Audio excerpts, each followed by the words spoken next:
तो ध्यान दीजिएगा, अब जो गांधी भारत में आते हैं, तो भारत जब गांधी जी आते हैं तो उस समय जो खास करके भारत में जो राष्ट्रवादी विचारधारा के जो लोग थे, उनकी राष्ट्रवादी विचारधारा के लोगों की जो खास करके जो इनकी रणनीति था, सोच था कि हम भारत को आजाद करेंगे, उसमें नरमपंथी गर्मपंथी ऐसे लोग थे जिसको नरमपंथी और गर्मपंथी से पहले ही गांधी असंतुष्ट थे। क्योंकि जब वह गांधी भारत में प्रवेश किए 1915 में जब गांधी भारत में प्रवेश करते हैं, तो उस समय भारत में सबसे ज्यादा जोरों पर जो आंदोलन चल रहा था वह था होम रूल आंदोलन। ध्यान देना है, कौन सा आंदोलन था जोरों पर? यानी कि ये आंदोलन काफी सक्रिय था उस समय में, जिस समय भारत में गांधी प्रवेश किए थे। क्वेश्चन आपसे एग्जाम में पूछेगा, जब गांधी भारत में प्रवेश किए थे तो उस समय भारत में कौन सा आंदोलन सबसे ज्यादा सक्रिय था? तो होम रूल आंदोलन था, जिसके प्रणेता कौन थे? तिलक और एनी बेसेंट, है कि नहीं? इनकी विचार क्या है? होम रूल आंदोलन का कहना था कि भाई भारत में जो जिस प्रकार से शोषण करता है वह कौन करता है? यानी कि अंग्रेज करता है। तो अंग्रेजों जो शोषण करता है, तो अंग्रेज की जो शोषण की जो रवैया है, इस शोषण के रवैया के कारण से हमेशा होम रूल के अंदर में अंग्रेजों के प्रति बदला का भावना रहता था, क्योंकि ये अंग्रेज की रवैया सही नहीं है और ये इनके विरोध थे, तो इनके प्रति बदलाव का भावना रहता था, यानी कि इनके प्रति विरोध का भावना, इनके प्रति बदला का भावना रहता था। तो वैसे कंडीशन में आपको पता है कि 1914 से लेकर 1918 के बीच भारत में यानी पूरे विश्व में कौन सा प्रथम विश्व युद्ध चल रहा था, और इस युद्ध के क्रम में अंग्रेजों के खिलाफ कौन हो गए थे? होम रूल आंदोलन। जब गांधी प्रवेश किए थे तो इनके रवैया के कारण से होम रूल के प्रति भी गांधी सहमत नहीं थे, इनके प्रति भी सहमत नहीं है। गांधी का एक ही मानना है कि अंग्रेजों के विरुद्ध जब भी किसी प्रकार की आंदोलन किया जाएगा तो आंदोलन का जो मार्ग होगा वह होगा सत्याग्रह। क्या होगा? सत्याग्रह। और सत्याग्रह का मतलब मैंने पहले ही समझा दिया आप लोगों को कि सत्याग्रह का मतलब होता है सत्य के लिए आग्रह करना, सत्य के लिए आग्रह, यानी कि जो रियल में सच हो, जो जायज चीज हो, उसके लिए हम अंग्रेजों से निवेदन करेंगे। अंग्रेजों से क्या करेंगे? उसके लिए हम निवेदन करेंगे। सत्याग्रह यहां तक था। गांधी जी भारत में आते हैं 1915 और आने के बाद गोखले कहते हैं कि भारत में आप समस्त रूप से हर जगह आप पूरे भारत को घूमिए, वहां के जन समस्या को समझिए, भारत के लोगों के पास जो समस्याएं हैं उस समस्या को आप सही से समझने की कोशिश कीजिए। जब आप समस्या को समझ जाएंगे उसके बाद किसी प्रकार का आंदोलन में आपको हिस्सा लेना है या आंदोलन में सक्रिय रूप से भाग लेना है। बात गांधी इस बात को समझ चुके थे कि हम कभी भी किसी प्रकार की ऐसा कोई आंदोलन करेंगे तो उस आंदोलन के लिए कोई जल्दबाजी नहीं होनी चाहिए। वह आंदोलन एक प्रकार से ऐसा होनी चाहिए कि जहां भी जिस स्थिति के लिए, जिस मांग के लिए आंदोलन होगा, उस मांग में वास्तविकता क्या है उस चीज की जांच होनी चाहिए। अगर वास्तव में लगेगा कि ये जायज है आंदोलन के लिए तो यहां पर ही आंदोलन होना चाहिए। तो आने के बाद ध्यान दीजिएगा, जब गांधी भारत में आते हैं तो 1915 में भारत प्रवेश करते हैं और उसके बाद जो है ये 3 आंदोलन क्षेत्रीय रूप से होता है। 1917 में जो होता है, एक होता है चंपारण, ध्यान दीजिएगा चंपारण, और 1918 में जो होता है वह होता है अहमदाबाद, और एक होता है खेरा। ये दोनों 1918 में ही होता है। कई बार एग्जाम में पूछ दिया गया है कि इनमें से सभी आंदोलन को क्रमानुसार बताए, तो स्टूडेंट कंफ्यूज हो जाते हैं। यहां पर तो ये चंपारण पता है कि 1917 में पहला होगा, लेकिन 1918 में अहमदाबाद और खेरा दोनों है। तो इस दोनों में से पहले कौन सा आंदोलन हुआ? तो अहमदाबाद हुआ। याद कैसे रखना है? तो अहमदाबाद ए होगा और खेरा क्या होगा? कि एच। तो पहले ए आएगा या के आएगा? के आएगा क्या? ए आएगा। तो ए जब आएगा तो यानी अहमदाबाद पहले आएगा। ये ट्रिक है याद रखने का, ठीक है। तो अभी जैसे कि अगर कर्मानुसार कहा जाए कि कर्मानुसार देने के लिए चंपारण है, उसके बाद दूसरा में दिया गया है आपका अहमदाबाद है, तीसरा में दिया गया है रॉलेट एक्ट दिया गया है, रॉलेट सत्याग्रह दिया गया है, ध्यान दीजिएगा। चौथा में आपका दिया गया है खेरा सत्याग्रह दिया गया है, खेरा सत्याग्रह दिया गया। ये सबके सब सत्याग्रह है, चंपारण सत्याग्रह, अहमदाबाद सत्याग्रह, रॉलेट सत्याग्रह और खेरा सत्याग्रह। तो क्रमवार यानी सजाएंगे तो ये कैसे होगा, एक पहले आएगा, उसके बाद 2 आएगा, फिर 4 आएगा और फिर कौन आएगा, 3 आएगा। अक्सर कंफ्यूजन किस में होगा आपका, अहमदाबाद और खेरा में, इसीलिए पहले अहमदाबाद और खेरा, ये क्वेश्चन ध्यान रखना, ठीक है। इस प्रकार से अब हम देखेंगे चंपारण सत्याग्रह। क्या देखेंगे हम, तो हेडिंग देंगे चंपारण सत्याग्रह। यहां तक आप सभी लोग यहां तक सभी लोग समझ गए हैं। मैंने बताया कि गांधी 1915 में भारत आए। आने के बाद गांधी जब भारत में आते हैं तो उनकी लोकप्रियता गांधी का भारत में काफी बढ़ चुका है। और जब ये बढ़ चुके थे तो उसी समय में चंपारण सत्याग्रह होता है। क्या होता है, चंपारण सत्याग्रह। ध्यान दीजिएगा, एक एक पॉइंट को समझना है सही से। लिखने से ज्यादा ध्यान किस पर होना चाहिए, सुनने पर, ठीक है। लेकिन न आपको लिखने पर ध्यान होता है, न सुनने पर, बात करने पर ध्यान रहता है। चंपारण सत्याग्रह ध्यान दीजिएगा, पहला पॉइंट है चंपारण सत्याग्रह। इसको समझेंगे चंपारण सत्याग्रह क्यों होता है, गांधी को चंपारण सत्याग्रह क्यों करना पड़ता है। तो पहले हम चंपारण सत्याग्रह को समझते हैं। क्या होता था कि बिहार में चंपारण में मोतिहारी एक जगह है, मोतिहारी जगह है, और वहां पर क्या होता था, नील बागान मालिक है। 19वीं सदी के आरंभ में, यानी कि 19वीं सदी के आरंभ में ही कहा जाए तो भारत में बिहार के चंपारण में नील की खेती के लिए वहां के किसानों को बाध्य किया जाता था कि आपको किसी भी परिस्थिति में नील की खेती वहां पर करना होगा। और नील की खेती जो वहां पर करना होगा वह कम से कम जो 20 कट्ठा में 3 कट्ठा में आपको नील की खेती करना क्या होगा, अनिवार्य होगा। यानी कि वहां पर कहा गया कि यहां पर बिहार के चंपारण के किसानों को कि आपको 20 कट्ठा में कम से कम कितने कट्ठा पे, क्योंकि वहां पर जो सूती वस्त्र था तो सूती वस्त्र को रंगने के लिए क्या जरूरत था, नील की, ये बात किया जाता था। अब यहां पर इस नील की खेती को करने से क्या समस्या होती थी, सबसे पहले नील की खेती करना महंगा था। नील की खेती क्या है, कुछ बोलना चाहते हैं क्या,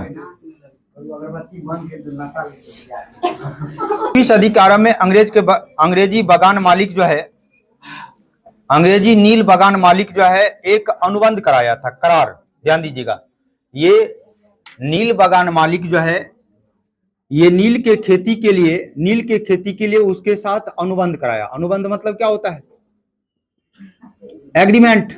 क्या होगा, एग्रीमेंट। और ये एग्रीमेंट क्या था कि प्रत्येक 20 कट्ठा में से कम 3 कट्ठा में किसान को क्या चीज का खेती करना होगा, नील की खेती। और नील की खेती जैसे ही करेंगे तो नील की खेती उन्हें महंगा होगा। दूसरा बात यह होगा कि जहां पर वह नील की खेती हो जाता है वहां के जमीन क्या हो जाएगा, बंजर, क्योंकि वह पानी को ज्यादा एब्जॉर्ब करेगा। तो वह खेत जो होगा वह क्या हो जाएगा, अनउपजाऊ हो जाएगा, या कह सकते हैं कि वह बंजर मिट्टी हो जाएगा। क्या हो जाएगा, बंजर हो जाएगा। तीसरा बात ये कहा गया, होता क्या है, ये दौर चंपारण सत्याग्रह की दौर तब होता है जर्मनी में एक प्रकार से जर्मनी में रासायनिक रंग जो है, रासायनिक रंग कह सकते हैं तो कृत्रिम आ चुका था।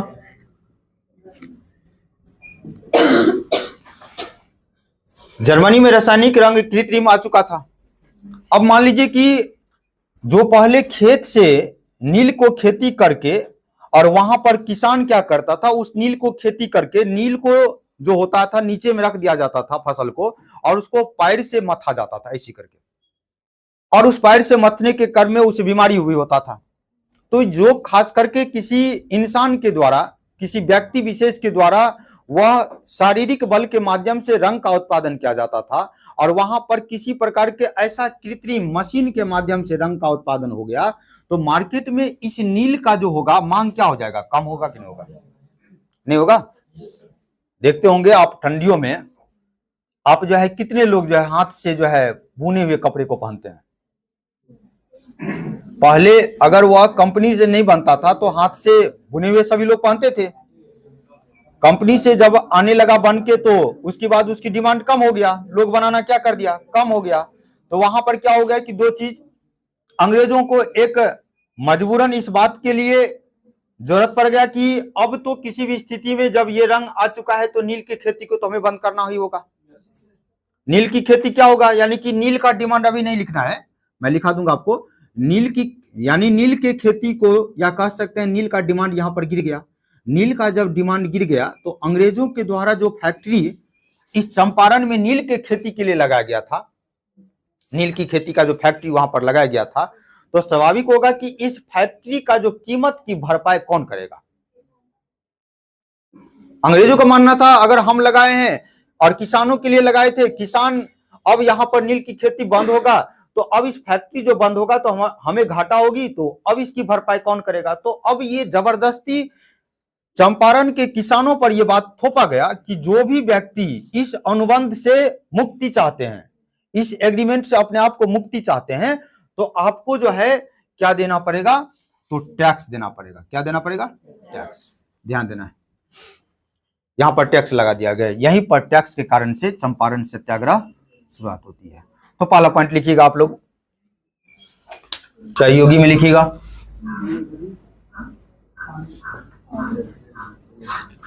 नरहरि पारिख, नरहरि पारिख। दूसरा में दीजिएगा आप महादेव देसाई, महादेव देसाई।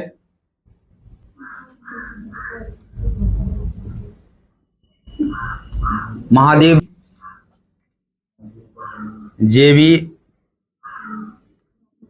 कृपलानी, राजेंद्र प्रसाद। और पांचवा में आप देंगे अनुग्रह, अनुग्रह नारायण सिन्हा, बरज किशोर प्रसाद। क्या पहले से ये एग्रीमेंट खास करके चंपारण के किसानों के साथ, जो वहां पर नील के बागान के जो मालिक है, उस बागान मालिक और चंपारण के किसान के बीच ये एग्रीमेंट बन चुका था कि किसी भी स्थिति में आपको 3/20 भाग पर नील की खेती करना आपको अनिवार्य होगा। समस्या तब आता है जब बिहार में नील का डिमांड कम हो जाता है। समस्या तब आता है जब बिहार में नील का डिमांड कम हो जाता है। तो यहां पर समस्या ये तब आएगा जब कृत्रिम रंगों का आविष्कार होगा। कृत्रिम रंगों का कहां से आया है, ये भी एग्जाम में क्वेश्चन आ सकता है। कृत्रिम रंगों का आविष्कार, ध्यान दीजिएगा। कृत्रिम रंगों के आविष्कार के कारण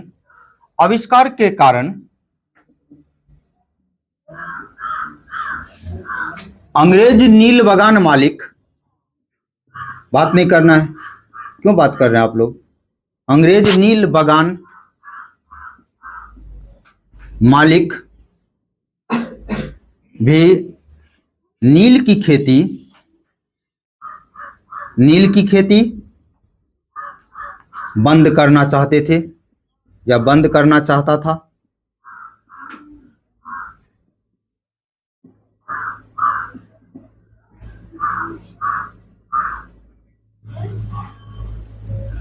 पॉइंट, किसान भी नील की खेती से छुटकारा चाहते थे इस पॉइंट को मैंने क्या बताया, एक तरफ नील बगान के मालिक है, यानी कि नील बगान मालिक है, और दूसरे तरफ बिहार के किसान है, और इस दोनों के बीच एग्रीमेंट हुआ है। और एग्रीमेंट क्या चीज के लिए हुआ था? नील की खेती करना होगा। नील की खेती करना होगा कितने भाग में? 3/20 भाग में। समस्या यहां पर तब खड़ा होता है जब कृत्रिम रंगों का आविष्कार हो जाता है। जब कृत्रिम रंगों की आविष्कार होगा तो जो खास करके पैर से गूथा जाता था, उसके बाद नील को निकाला जाता था और उसके बाद फैक्ट्री में ले जाकर शोधन किया जाता था, तो अब उस नील का क्या हो गया, मार्केट में बाजार में उसका डिमांड क्या हो गया, कम हो गया। जैसे ही नील का डिमांड कम होगा तो यहाँ पर कृत्रिम रंगों के आविष्कार के कारण से अंग्रेज भी नील बगान मालिक, यानी अंग्रेज नील बगान मालिक भी नील की खेती को बंद करना चाहता था। इनका समस्या ये था कि डिमांड कम हो गया है। दूसरा, किसान भी नील की खेती से छुटकारा चाहते थे। छुटकारा इसलिए चाहते थे क्योंकि इस यानी कि नील की खेती क्या होता था, महंगा होता था। दूसरा क्या होता था, वह मिट्टी क्या हो जाता था, बंजर हो जाता था। यानी कि किसान भी इस चीज से परेशान है, और यहां पर ये अंग्रेज भी छोड़ना चाहते थे इस चीज को। तो यहां पर जैसे ये बात देखा कि अंग्रेजों ने कि अब हमारे द्वारा जो इस चंपारण में जो फैक्ट्री लगाया गया है, इस फैक्ट्री को जब बंद होगा तो हमें इस फैक्ट्री की घाटा जो होगा उसकी भरपाई कहां से करेंगे। तो उसने जानबूझकर किसानों पर उसने कहा कि भाई जो भी इस अनुबंध से, इस प्रकार के अनुबंध से, 3 कठिया अनुबंध से मुक्त होना चाहते हैं, वैसे किसान को एक्स्ट्रा टैक्स लगेगा। क्या लगेगा? टैक्स लगेगा। और जैसे ही टैक्स की बात करते हैं तो यहीं पर एक आंदोलन शुरुआत होती है, और इस नील आंदोलन का जो नायक है बिहार का, वह पीर मोहम्मद यूनुस है। पीर मोहम्मद यूनुस जो इसका नायक बनते हैं। बाद में इस आंदोलन में गांधी जी सक्रिय होते हैं। किसानों का मजबूरी का फायदा उठाकर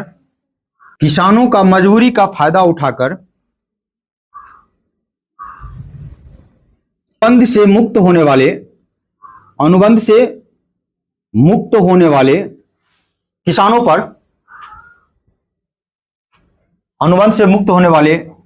पर एक्स्ट्रा नहीं, सीधा लिखे, टैक्स लिखे। अनुबंध से मुक्त होने वाले किसानों पर टैक्स थोप दिया गया। यहीं से बगान मालिकों के खिलाफ 1908 में आंदोलन की आवाज उठने लगी। इस आंदोलन में चंपारण का हीरो पीर मोहम्मद यूनुस को कहा जाता है। उसके बाद 1916 में लखनऊ अधिवेशन होता है, और चंपारण के जो एक किसान का नेता है उसका नाम है राजकुमार शुक्ल। ध्यान देना है, किसान का एक नेता है, उसका नाम है राजकुमार शुक्ल। और चंपारण के किसानों से वह वादा करते हैं कि भारत में एक ऐसे व्यक्ति भी है जो खास करके इतने लोकप्रिय है कि उसने दक्षिण अफ्रीका में कई प्रकार के ऐसा आंदोलन को उसने सफलतापूर्वक जीत चुके हैं। उनकी संघर्ष जो है काबिले तारीफ है, और इनके अंदर जो खास करके शहीदों के अंदर में बलिदान करने की जो क्षमता है, वह क्षमता एक व्यक्ति है, वह व्यक्ति गांधी जी है, और उस गांधी जी को हम लाते हैं चंपारण में। और राजकुमार शुक्ल जो है 1916 के लखनऊ अधिवेशन में, ध्यान दीजिएगा, क्वेश्चन कई बार आता है कि चंपारण सत्याग्रह से पहले किस अधिवेशन में राजकुमार शुक्ल ने गांधी को चंपारण आने के लिए आमंत्रित किए थे। तो 1916 के लखनऊ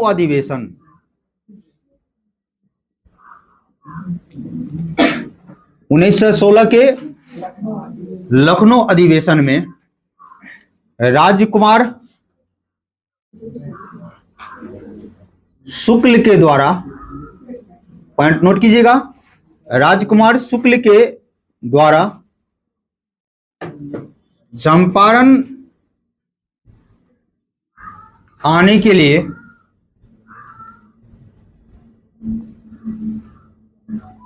मनाया गया।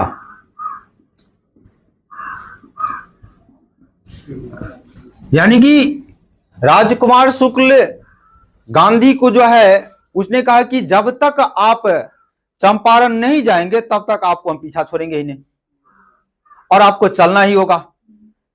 और वहां से लखनऊ से वह कलकत्ता जाते हैं गांधी जी, और इसके पीछे पीछे राजकुमार शुक्ल, हाँ हम भी आपके साथ जाएंगे, आपको चलना ही होगा, जब तक आप चंपारण नहीं जाएंगे तब तक आपको छोड़ेंगे नहीं। और इस प्रकार से 1917 में गांधी जी जो है चंपारण आते हैं। ध्यान दीजिएगा, कलकत्ता से बिहार गांधी जी 10 अप्रैल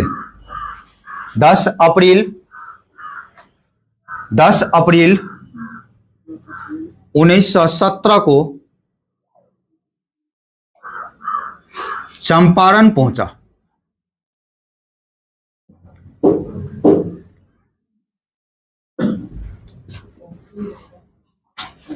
ध्यान दीजिएगा,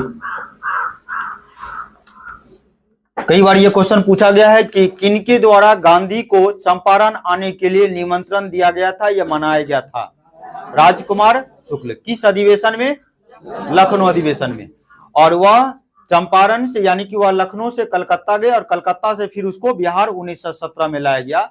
और जब वह बिहार में आते हैं तो आने के बाद आपको पता है कि गांधी कभी भी कोई प्रकार के आंदोलन जो होते हैं उस आंदोलन को करने से पहले इस चीज को पहले वह जांच करते हैं कि वहां पर किसानों के द्वारा जो मांग है वह मांग जायज है या नहीं, वह उचित है या अनुचित है, इस चीज को वह देखते हैं। और इस प्रकार से गांधी जी जब 10 अप्रैल 1917 को आते हैं तो बिहार के चंपारण में लगभग कई किसानों के पास गए और 800 किसान का उसने बयान दर्ज किया। और बयान दर्ज करने के बाद उसने पाया कि वास्तव में जो किसानों की जो मांग है वह जायज है। एक तो भाई सबसे पहले इस 3 कठिया प्रथा के अंतर्गत किसानों को जो है खेत जो है बंजर हो जाता है। ये खेत बहुत महंगा है, खेत यानी कि ये खेती करना काफी महंगा है। दूसरा बात, ये जो टैक्स थोप दिया गया है ये गलत टैक्स है। ये टैक्स के माध्यम से जो किसानों को जो वसूली किया गया अब तक वह बिल्कुल गलत है। यहां पर जैसे ही गांधी आते हैं तो गांधी के बारे में अब तक तो अंग्रेज इस बात को मान चुके थे ये विद्रोही है नहीं, अंग्रेज के खिलाफ अभी तक किसी प्रकार का ऐसा जंग और विद्रोह नहीं किए हैं। अभी तक जो कुछ भी किए हैं दक्षिण अफ्रीका में वह सत्याग्रह किए हैं और सत्याग्रह पर ही वह अपना जीत को वह प्राप्त किए हैं। तो इस बात को जब जैसे ही गांधी जी के बारे में समझते हैं तो वहां के जो मोतिहारी का जो कलेक्टर है, कमिश्नर है, वह कमिश्नर आदेश देते हैं कि आप सीधा वापस हो जाओ, आप सीधा यहां से वापस हो जाओ और आपको वापस होना होगा। गांधी जी को बताया गया। गांधी जी बोले कि नहीं, मैं आपका जो अनुचित कार्रवाई है उस अनुचित कार्रवाई के खिलाफ मैं आपके खिलाफ अवज्ञा आंदोलन करूंगा। अवज्ञा आंदोलन का मतलब क्या होता है? अवज्ञा का मतलब क्या होता है कि आपके द्वारा जो आज्ञा दिया गया है उस आज्ञा को मैं पालन नहीं करूंगा। आप जो अभी तक किसानों को जो आज्ञा दिए हैं, निर्देश दिए हैं, आदेश दिए हैं कि आपको नील के खेती करना अनिवार्य है, आपको टैक्स देना होगा, ये कुछ भी नहीं चलेगा। अंत में अंग्रेज के जो सरकार है वह गांधी के बारे में जान चुके थे तो उसने कहा ठीक है, इनकी ये जिद है कि अगर हम चंपारण जाएंगे तो ये कर लेंगे, तो जाने तो देख लेते हैं कि क्या कर लेता है। तो उसे आदेश दिया कि जाओ तुम घूम के देखो। उसने घूमा, 800 किसानों की स्थिति को उसने समझा और जाना इस बात को। और उसके बाद एक बार नील के बागान मालिक, अब तो लगा कि ऊपर से भी आदेश आ चुका है कि गांधी सभी किसानों से मिलेंगे और जैसे किसान से मिलेंगे तो हम जो किसान को शोषण करते हैं वह तो सारी चीज उसके पास आ जाएगा। और उसके पास एक ऐसा हथियार है, उस हथियार का नाम है सत्याग्रह, और उस सत्याग्रह पर किसी भी प्रकार से उसको झुका देगा अंग्रेज सरकार को। तो वैसी स्थिति में हमें कुछ करना होगा। तो उसने उस समय में वहां पर जो बागान का मालिक है वह इरविन है, जो 1931 में आते हैं। और वह इरविन जो है उसको क्या कहा जाए तो डिनर पे उसे बुलाते हैं कि आओ आपके लिए नाश्ता है, चाय है, एक से एक आइटम बना हुआ है, आपको खाना होगा, आपको मेरी तरफ से इनवाइट है, बिल्कुल उसको एक्सेप्ट किया, ठीक है। आप एक दुश्मन होकर भी मुझे आमंत्रित करते हैं तो खाने में क्या दिक्कत है, खाएंगे भोज बैठकर। उसने गया और वहां के जो रसोइया है, उस रसोइया को कहा गया कि एक काम आपको करना होगा, गांधी जी को जिस गिलास में दूध दिया जाएगा उस दूध में तुम क्या करना, जहर मिला देना और गांधी जी को यही कहानी खत्म कर देना। रसोइया का नाम था बत्तख मियां। एग्जाम में पूछा गया बीपीएससी में। मियां एक देशभक्त व्यक्ति है, राष्ट्र प्रेमी व्यक्ति है, और जहर मिला दिया, और मिला देने के बाद गांधी जी को पहले बता दिए कि इस गिलास में, जिस गिलास में आपको दूध पिलाया जाएगा, उस गिलास में वहां के बागान के मालिकों के आदेश पर उसमें जहर मिलाया गया है। तो मैं ये पॉइंट लिखा भी देता हूं आपको, तो लिखिएगा। कलकत्ता से बिहार गांधी जी 10 अप्रैल 1917 को चंपारण पहुंचे। लिखेंगे वहां के कमिश्नर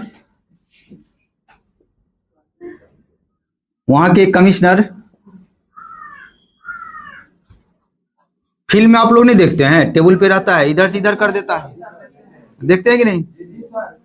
ऐसा नहीं करना है, ठीक है। दुश्मन भी पिलाए तो ठीक है, दुश्मन को नहीं मारना है, ठीक है, उसको दिखाना है, उसको हृदय को परिवर्तन करना। क्या देखेंगे, गांधी ऐसा नहीं करते, गांधी एक महान आत्मा का आदमी है, ध्यान दीजिएगा। वहां के कमिश्नर के द्वारा गांधी को चंपारण छोड़ने का आदेश दिया गया।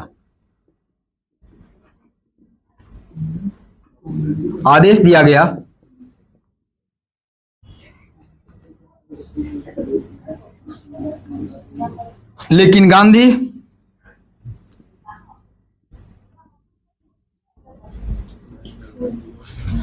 इनकार कर दिया।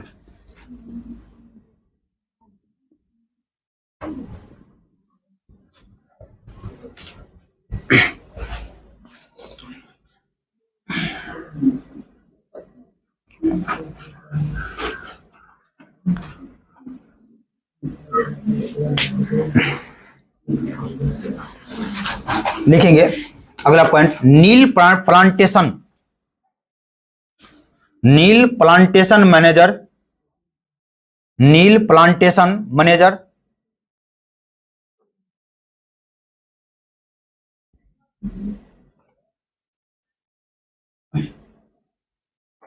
मैनेजर इरविन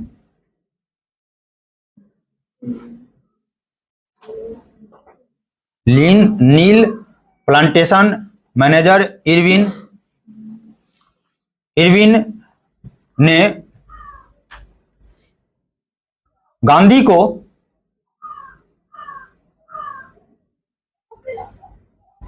अपने रसोइया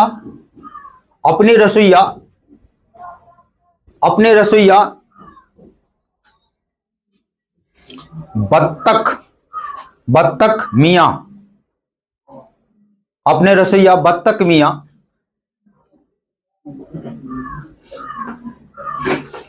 के माध्यम से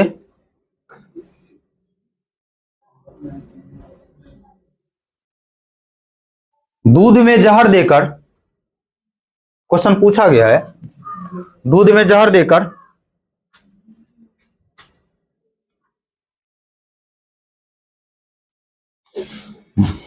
मारने की कोशिश किया।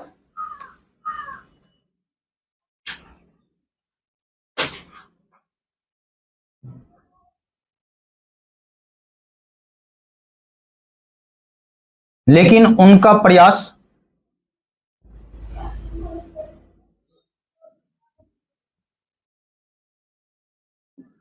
बत्तख मियां के कारण से असफल हो गया।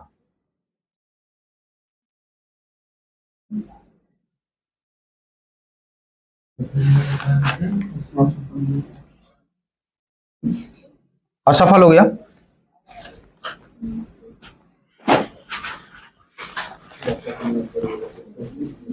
अब समझ गए कि गांधी को जहर मतलब जहर देकर मारने से कौन बचाए थे?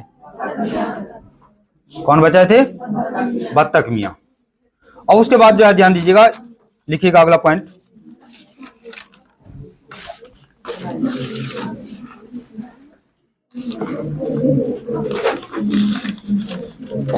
देखिएगा, अंततः सरकार के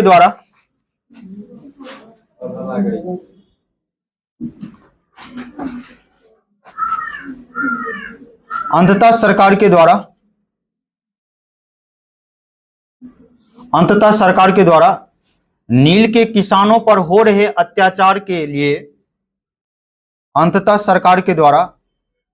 नील के किसान पर हो रहे अत्याचार के लिए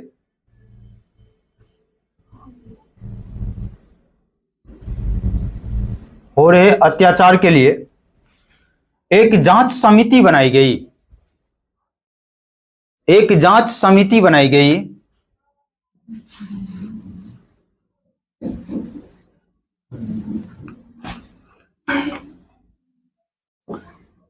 समिति बनाई गई और इस जांच समिति का अध्यक्ष लिखिएगा, अध्यक्ष। जांच समिति बनाई गई, लिखे नीचे में लिखिएगा अध्यक्ष फ्रेंच सलाई। पूछेगा आपको क्वेश्चन कि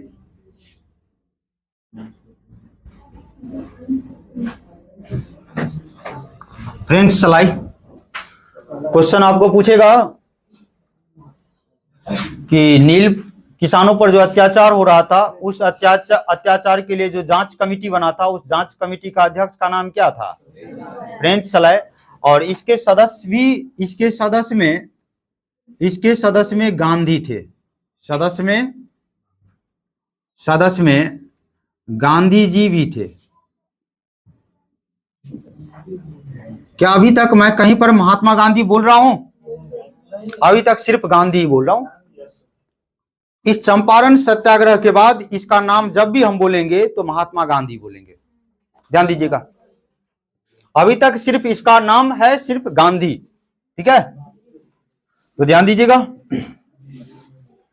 अब आपको पता है कि जब ये जांच समिति बना है तो गांधी के पास 800 किसानों का जो वह घूम कर जिस प्रकार से उसने बयान को दर्ज किया था, तो इसके पास सारे चिट्ठा पुर्जा यानी कि नील बगान मालिक का जो काला चिट्ठा पुर्जा था, वह सारे के सारे चीज को यहां पर उजागर करेंगे कि नहीं करेंगे उजागर?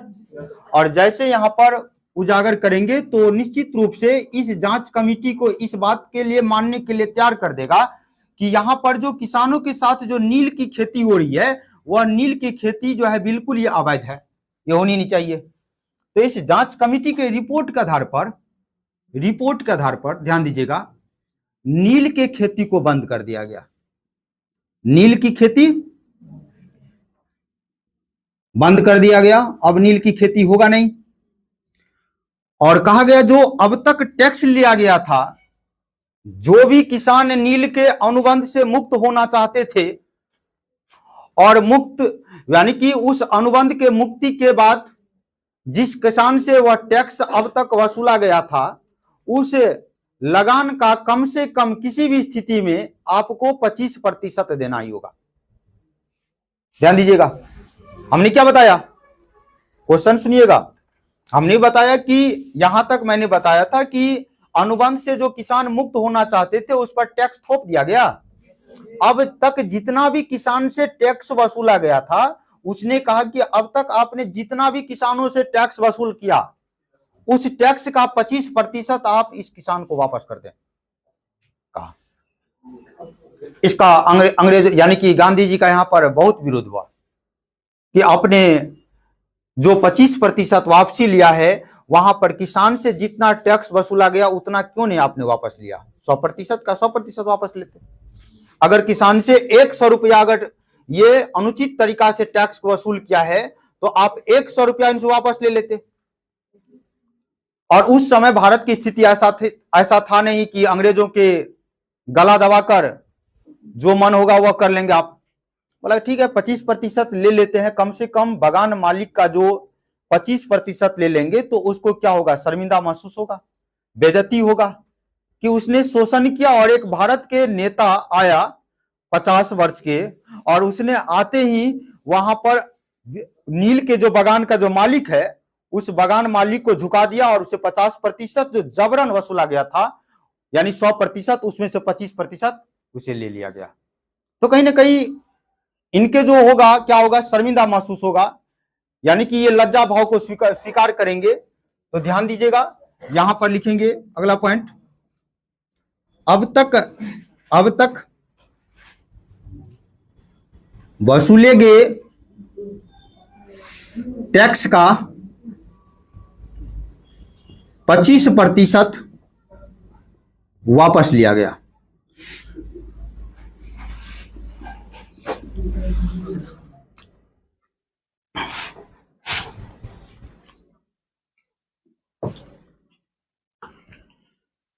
यानी अब तक वसूले गए टैक्स कितना, 25% वापस लिया गया।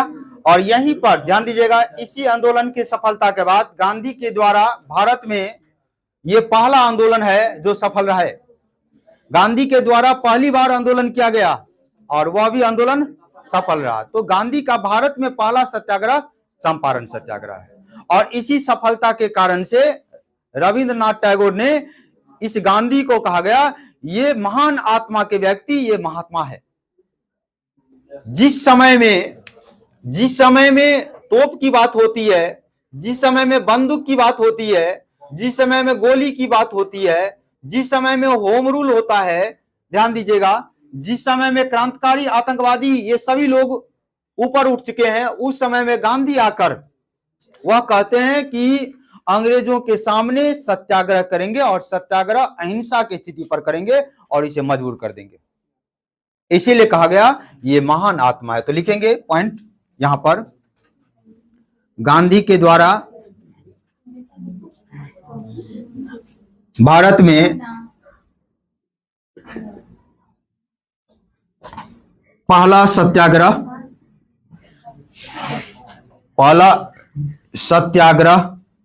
है जो सफल हुआ।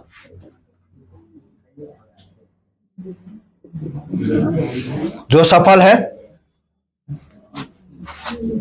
इस सत्याग्रह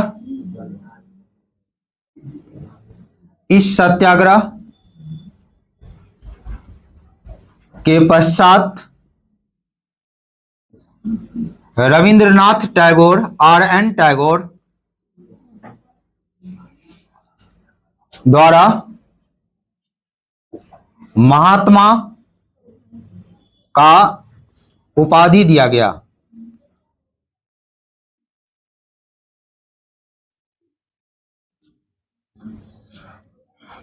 तो एक बार फिर से रिफ्रेश कर दे इसको। अब आप बताएंगे कि चंपारण सत्याग्रह जो हुआ था वह सत्याग्रह किसके खिलाफ था? नील के बगान के मालिकों के खिलाफ। और किसके लिए था? किसान के लिए। तो कभी भी पूछा जाए कि चंपारण सत्याग्रह जो या चंपारण आंदोलन जो था सत्याग्रह, वह किसके लिए था? किसान के लिए था। किसान आंदोलन था या किसान सत्याग्रह था। और इस चंपारण सत्याग्रह के अंतर्गत आपने देखा कि कौन सी प्रथा चल रहा था? तीन कटिया प्रथा। और इस तीन कटिया प्रथा को यानी कि यहां पर खत्म कर दिया गया। और इसके बाद जो है वसूले गए टैक्स 25% वापस लिया गया। और इन्हीं सत्याग्रह के सफलता के पश्चात रविन्द्रनाथ टैगोर के द्वारा इन्हें महात्मा कहा गया। ध्यान देंगे इस पॉइंट को।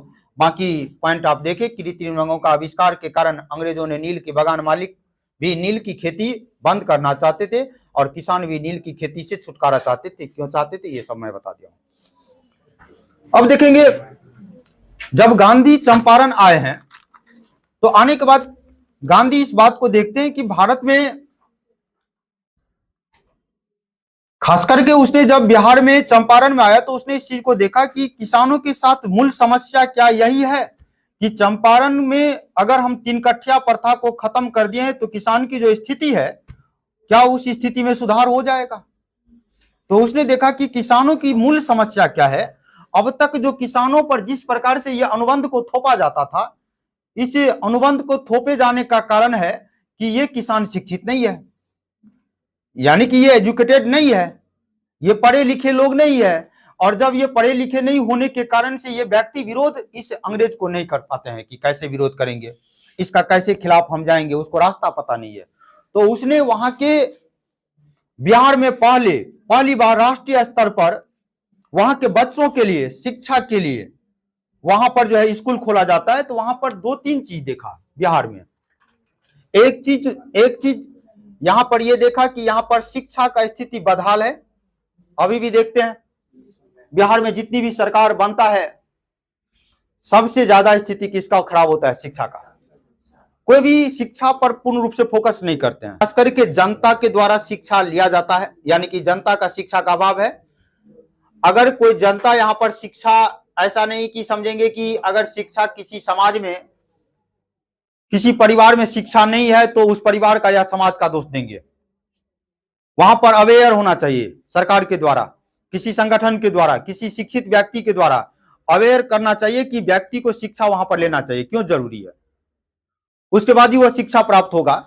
तो वहां पर सरकार के द्वारा अवेयर नहीं किया जाता है, शिक्षा की स्थिति सुधार नहीं होती है, ये कंडीशन है। दूसरा, उसने देखा कि बिहार में महिला की स्थिति बहुत खराब है। महिला की स्थिति बहुत खराब है, तो महिला की स्थिति कैसे सुधार होगा? उसने तीसरा पॉइंट, उसने ये चीज को देखा कि यहां पर जो खास करके कुप्रथा है, यानी कि जात और पात जो समस्या है, ये काफी जकड़ा हुआ है, तो इस चीज को खत्म करना होगा। ये चीज पर जोर दिए, इसके लिए 3 स्कूल खुले। तो आप लिखेंगे पॉइंट में,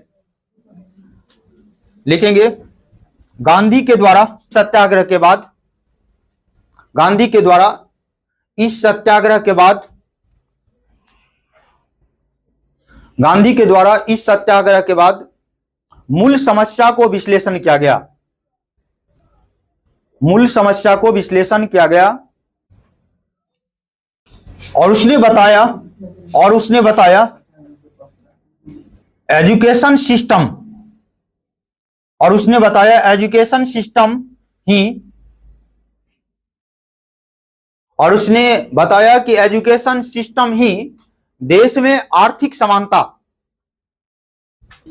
एजुकेशन सिस्टम ही देश में आर्थिक समानता ला सकता है। देखा इसने, जो अमीर है वह अमीर है तो अमीर होते जा रहा है, अमीर होते जा रहा है, और जो गरीब है वह गरीब होते जा रहा है। तो उसने कहा कि जब तक इस गरीब में शिक्षा नहीं दिया जाएगा तब तक वहां पर आर्थिक समानता नहीं आएगा। लिखेंगे अगला पॉइंट। इसके बाद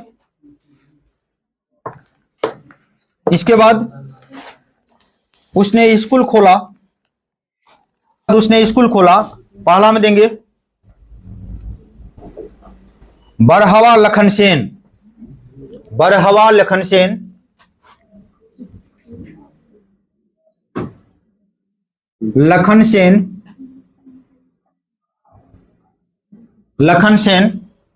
ये पूर्वी चंपारण में होगा।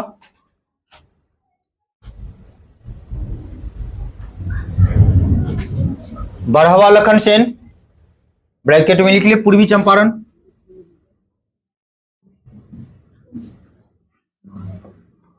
पूर्वी चंपारण। दूसरा में लिखेंगे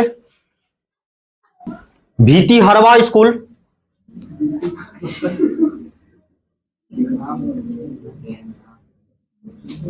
नाम है तो क्या दिक्कत है?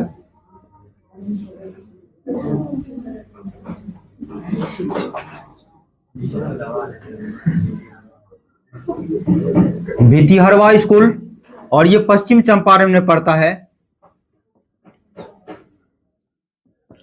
पश्चिम चंपारण। और तीसरा लिखेंगे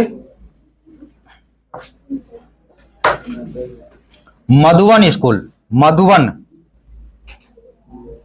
मधुबन, ये भी चंपारण में पड़ता है, मधुबन स्कूल। और इस तीनों जगह पर यानी कि अशिक्षा, गंदगी, सामाजिक पिछड़ापन को दूर किया जाता था यहाँ पर। और खास करके बढ़ावा लखन सेन स्कूल में जो है शिक्षा और स्वच्छता पर बल दिया जाता था, जबकि भितिहरवा स्कूल में जो है महिला शिक्षा और सामाजिक सुधार पे बल दिया जाता था। वही मधुबन स्कूल में जो है नैतिक शिक्षा दी जाती थी। ठीक है, इसके बाद चंपारण सत्याग्रह यहाँ पर खत्म हो गया। उसके बाद नंबर आता है आपका अहमदाबाद मिल मजदूर आंदोलन। हमें नहीं लगता है कि चंपारण सत्याग्रह से एक भी क्वेश्चन आपका बाहर जाएगा इससे, किसी भी एग्जाम में अगर पूछ दिया तो।